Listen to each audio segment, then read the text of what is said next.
प्रदेश और खास तौर से पूर्वी उत्तर प्रदेश माफिया बाहुबलियों की पनाहगाह रही है, जिसने उन्हें विधानसभा से लेकर लोकसभा तक का रास्ता दिखाया। बात चाहे हरिशंकर तिवारी की हो या फिर मुख्तार अंसारी की, कोई भी चुनाव इनके प्रभाव से अछूता नहीं रहा। लेकिन अब जब 2024 के लोकसभा चुनाव होने जा रहे हैं तो उत्तर प्रदेश की राजनीति के इतिहास में शायद ये पहला मौका हो जब कोई भी बाहुबली चुनाव लड़ने के काबिल नहीं बचा। पूर्वी यूपी का जिला गोरखपुर और वहां की भी चिल्लूपुरा विधानसभा ऐसी जगह है जिसे माफिया बनाने की फैक्ट्री कहा जा सकता है। वहां के सबसे बड़े नेता और पूर्वी यूपी के सबसे बड़े माफिया में शुमार हरिशंकर तिवारी का निधन हो चुका है।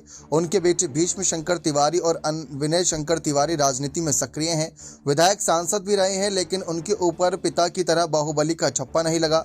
16 मई 2023 को हरिशंकर तिवारी की निधन के गोरखपुर में बने अपराध और राजनीति के कॉकटेल को खत्म कर दिया।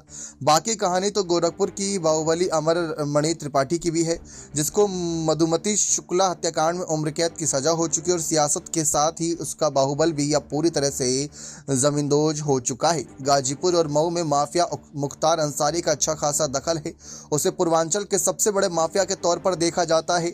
खुद भी कई बार विधायक रहे हैं, भाई को भी विधायक सांसद बनवाया, बेटा भी विधायक रहा। लेकिन बीजेपी नेता कृष्णानंद राय की हत्या के बाद से ही मुख्तार अंसारी पर कानून का शिकंजा इतना सख्त कस गया कि वह अब कभी शायद ही जेल से बाहर आ पाएगा। चुनाव लड़ना तो दूर की बात है। इसी बीच मुख्तार अंसारी के साथ ब्रजेश सिंह की अदावत के हिस्से पूर्वांचल के बच्चे की जुबान पर हैं, जो किस्से पूरी चर्चाओं का विषय रहते हैं और यही इकलौते हैं जो चाहे तो चुनाव लड़ सकते हैं। जौनपुर में धनंजय सिंह की बादशाहत चलती थी, लेकिन 7 साल की सजा होने के बाद धनंजय सिंह भी चुनावी राजनीति से दूर हो गए। आजमगढ़ में रमाकांत यादव की तूती बोलती थी, 5 बार विधायक, 4 बार सांसद रहा, लेकिन वो भी जेल में है।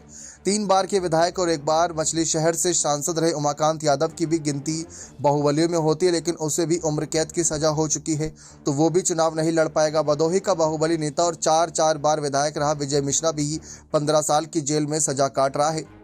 प्रयागराज तो जैसे अतीक अहमद और उसके भाई अशरफ के बिना कोई चुनाव ही नहीं देख पाता, लेकिन इन दिनों दोनों भाइयों की हत्या ने प्रयागराज को भी बाहुबल मुक्त कर दिया। प्रतापगढ़ के कुंडा से विधायक राजा भैया अब एक अपवाद में है, जिनकी छवि तो बाहुबली की है, लेकिन अभी तक उनके खिलाफ एक भी अपराध साबित नहीं हो पाया और वो चुनावी राजनीति में सक्रिय भी हैं।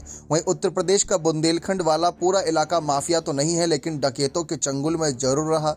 ददुआ से लेकर ठोकिया और बलखड़िया तक बुंदेलखंड में किसी की भी जीत किसी की हार तय करते आए थे, लेकिन अब इनमें से एक भी जिंदा नहीं बचा है। सब के सब डकैत या तो पुलिस एनकाउंटर में मारे जा चुके हैं या फिर जेल में हैं। पश्चिमी उत्तर प्रदेश में जीपी यादव की बादशाहत हुआ करती थी, लेकिन अब वक्त के साथ उनकी भी हालत इतनी कमजोर है कि वो खुद तो चुनाव नहीं लड़ सकते। तो यानी कि इस बार का लोकसभा चुनाव बिना बाहुबल के ही होता नजर आएगा।